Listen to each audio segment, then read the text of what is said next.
So we don't need a live action. I feel like they're trying to make live action out of everything. The elites never wanted anyone to see this movie. What movie? But I warn you. Oh, this is some Illuminati shit. This is an Illuminati shit. You said, did you see the new Predator movies? Not all of them. I know there were a few that I missed. If you make any further inquiries, or if you say a single word to anyone about what you have seen, there will be the most dire consequences for you and your family. Do you understand? Damn. Oh shit, he in a bed with his girl? They got Tom Cruise in an Illuminati movie? Very well. There are not many movies that can make you forget you are watching one while you are watching one. Movies that... Yo, and then they show baby girl Margaret Robbie again, bro. Oh my god, it's like she's stalking me in my dreams, bro. Please. Please. almost put a spell on you for 2 to 3 hours, where you are fully immersed in what can only really be called an experience. And then, when it's over, you go, damn. Eyes Wide Shut is one of those movies. It pulls you in and Look at the aesthetic, though. Like, when was this movie done? In the 90s?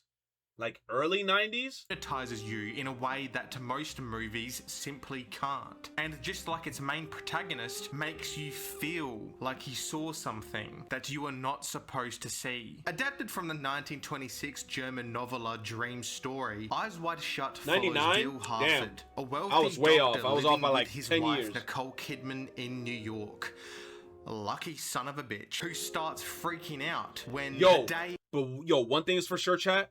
Any movie that's made in like the 90s, that's based in New York, bro, those movies go hard, bro. Like the second I start hearing Frank Sinatra in the bank... Stanley Kubrick never got to edit this movie. He filmed it and died. He never got to edit this film? So he just filmed it and died, and then like other people in the crew had to edit the shit? Thank you, Tainted, for the 100 bits. Thank you, bro. But yo, I need some more movie recommendations with like back in the day, New York. I love that shit, bro. I love New York in the 90s, bro. Like it was just like there was a feel, there was an air to it, bro. Motherfuckers walking in with these accents and shit. Like, hey man, what's going on? What's going on, man? Yo, get Dick and Cheney over here, man. Somebody owe me a few colas. Like, I don't know what the fuck. Jason Takes Manhattan, but it's from 1989. Coming to America. Let me see this shit. Hold on. After coming home from an upper-class party hosted by his wealthy aristocratic patient and friend Ziegler, Kim and his wife get into a heated argument, and she reveals to him, while they are blazing it, mind you, that she had an affair with someone else in her dream. What? So when he learns about this, he freaks out and goes on one crazy, spiteful adventure through New York to cope with the fact that he got cucked in his wife's dream. Damn. But it's the way the story unfolds, which gradually gets more and more extreme in the situations Bill gets himself into. He goes on a house call to a patient, and then the patient's daughter confesses her love for him. I love you. Right in front of her dad, who is literally dead right there in the same room. And she's married. Get a grip, lady. So he leaves and then gets assaulted by a group of frat bros. Then he bumps into a hooker called Domino, like the pizza, but he resists her advances and leaves. Then he walks into a random cafe and meets up with his old friend Nick Nightingale, so he can invite himself to a secret masked party in upstate New York. So he goes to get a mask and costume from this Russian guy's place and bribes him to open up shop in the middle of the night so he can get a mask and a cape. $100. Yes. But when he goes inside, he sees that the owner's daughter is being pimped out to these two Japanese guys. Huh? Get us out of here! I'm afraid that's out of the question. Then he rocks up to the party where a group of masked elites seemingly fulfill their wildest desires. Huh? But because he's an idiot. Bro, that's what happens with the Illuminati shits, bro. They be having orgies and all types of shits and then making sacrifices and doing all types of weird shit, bruh. It's in plain sight at this point, bro, because I feel like they already like showcase that shit all the time. Outed himself in front of all the masked elites.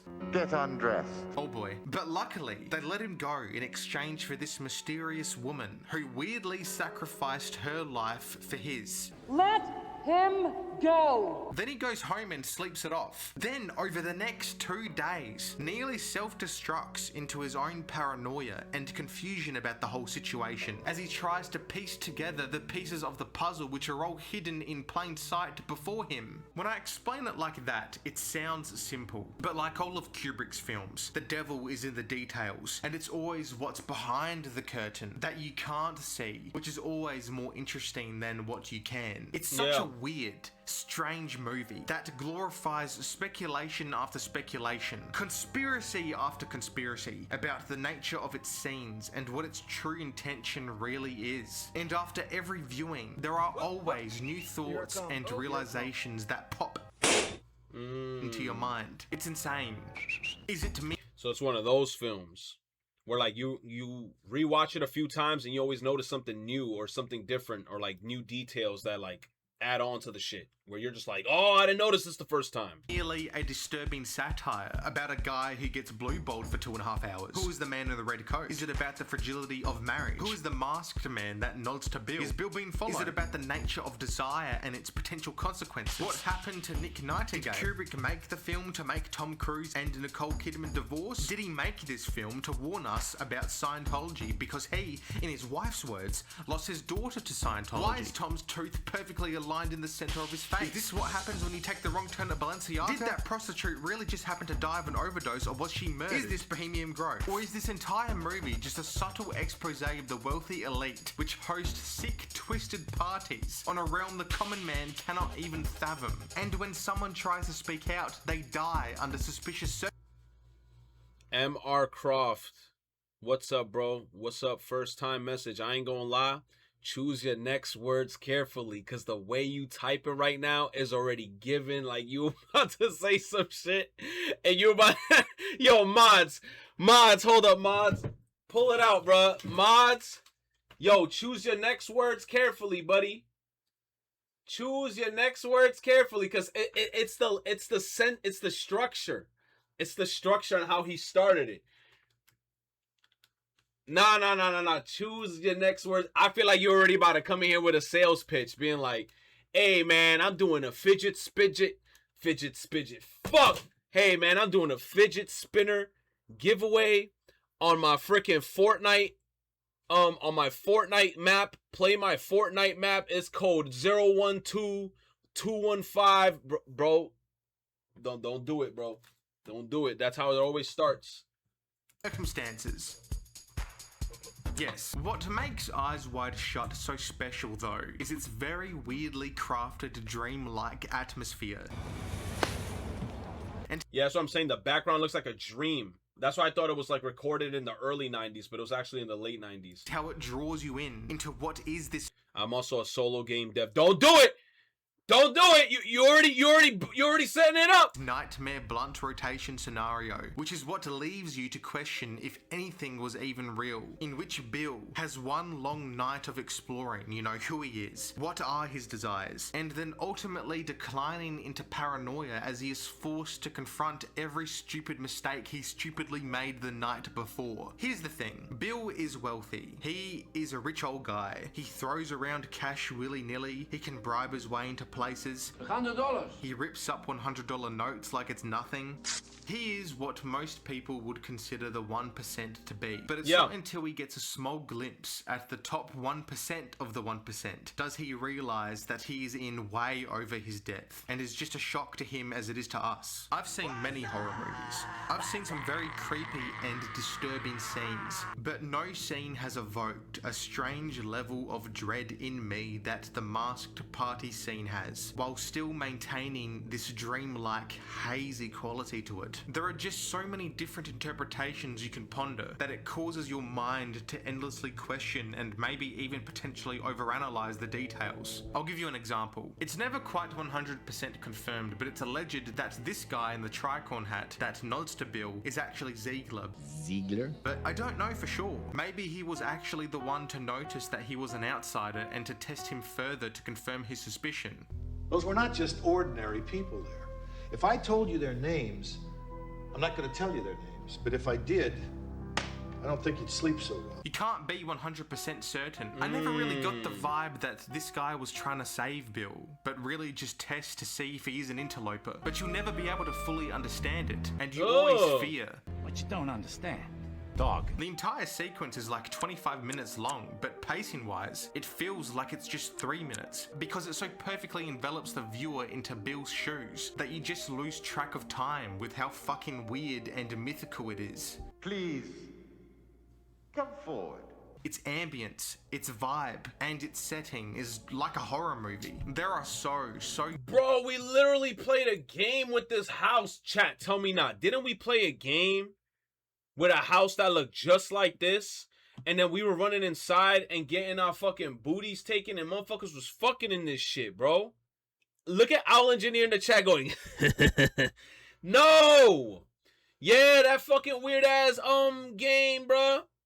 The house looked dead ass like horror movie. There are so many subtle details that you completely miss because you were so caught up in the visuals. And they were wearing masks in this game. Actually presented to you, the masked attendees. You know, if you actually stop and analyze the masks themselves, each one is unique and tells its own story, which is just very eerie. Especially considering each one of these masks hides an elite or famous wealthy individual, which is clearly fiction and not ever representative of anything that has happened in real life ever. Actually, I don't know what I'm even talking about. This movie next.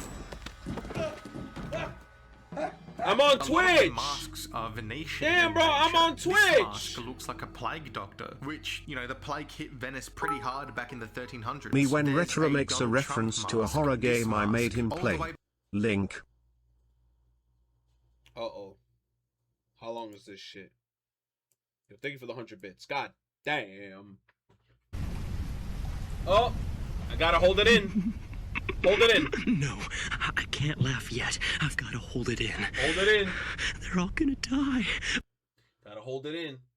Hold it in at all times. Back there looks like George Soros. There's even an Illuminati mask. Bill outs himself partly because he chooses the mask of a commoner, the Volto mask, which accentuates the eyes, whereas the other masked members have the eyes distorted or covered completely. Thematically, the masks themselves are important to the film's narrative and have symbolic purpose. It's all about cover-ups, and it's about the lies we tell to each other. I mean, Bill was already involved in a mini cover-up at the start of the film at Ziegler's party when a prostitute, Mandy, has an overdose, and he calls in Bill to see if he can savor the situation. Ziegler is shown to be a very wealthy and well-known individual with a reputation to uphold, so this would obviously be a disaster to his well-being. And it's just uncomfortable to me how he kind of wags his finger at her like, you didn't say the magic word, calls her kiddo. That was really one hell of a scare you gave us, kiddo.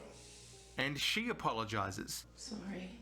The audacity of this man. There's so many different thoughts and feelings that enter your mind as you watch this. The man in the red cloak doing this weird ritual with a staff and a smoking bowl and a chain. The setting itself, you know, the mid-1800s Victorian architecture is just dazzling, but creepy at the same time. All of the exterior shots from the outside of the mansion are actually from Mentmore Towers, which was originally built for the Rothschilds, actually. The ritual itself is a Christian sermon. It's a real building! But played in reverse, which is what gives it that strange, eerie feel to the whole thing. Please.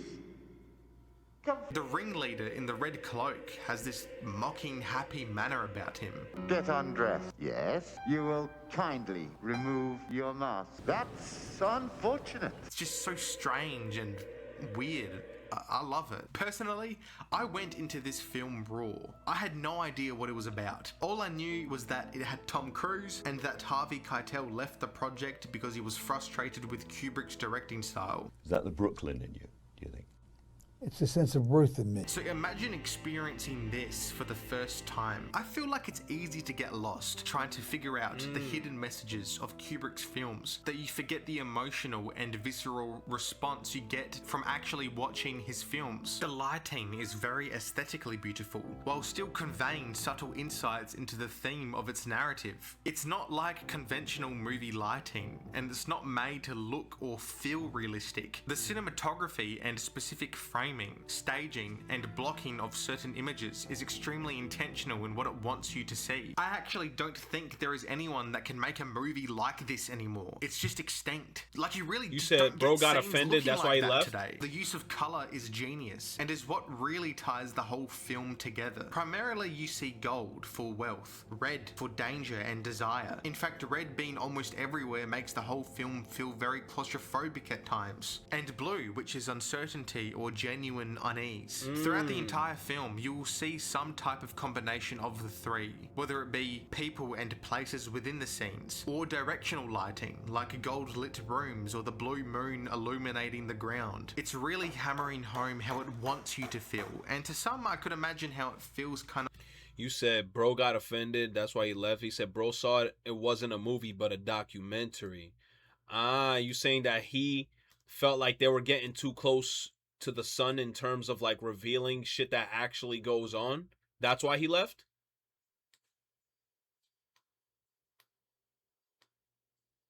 That shit crazy. Imagine if that's the case. Maybe he realized, wait a minute, this movie hitting a little too close to home. Obnoxious with the obviously unrealistic lighting, but I say no.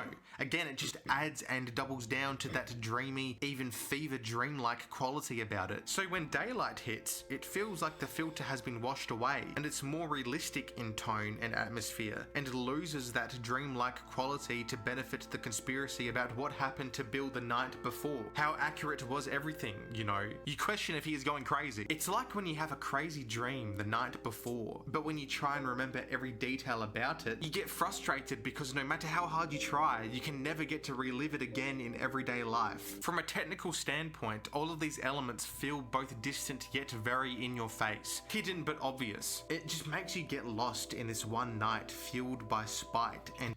Yo, Sir Lux, I was about to say that shit low key. I was about to say like if this was one of Tom Cruise's first movies, I'm like, what if this film was the initiation into the Illuminati, and then that's why he's so successful as he is today? Because if they got all this shit happening in the movie, and then they just coming off it as, oh yeah, it's a film, but realistically, it probably was his initiation to him getting in. Yo. The ego.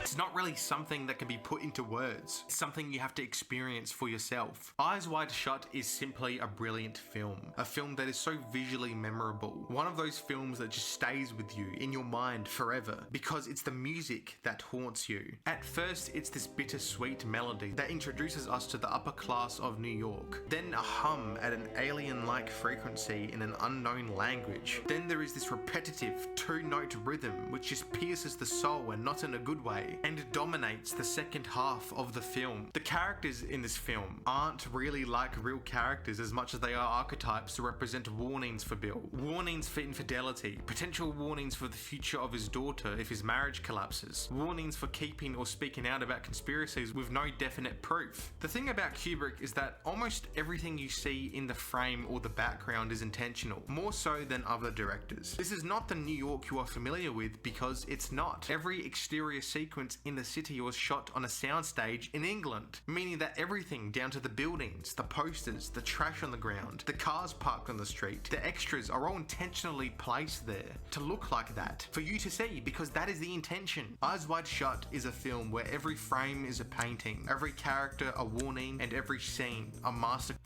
Is this movie called Eyes Wide Open? Is that what this movie's called? Eyes Wide Open? Eyes Wide Shut. That's crazy. Eyes Wide Shut. Also, Aviloop is a rabbit hole you don't want to go into. Ryan Garcia and the Bohemian Grove is also another subject. These rabbit holes I did just made me closer to Jesus. Epstein literally had his way with a girl when she dressed up as Jesus and said it gave her hope, but then he did his way with her. The amount I researched. Oh, Tainted. Tainted, give me your phone, brother. Tainted, give me your phone, man. You went too down into the rabbit hole.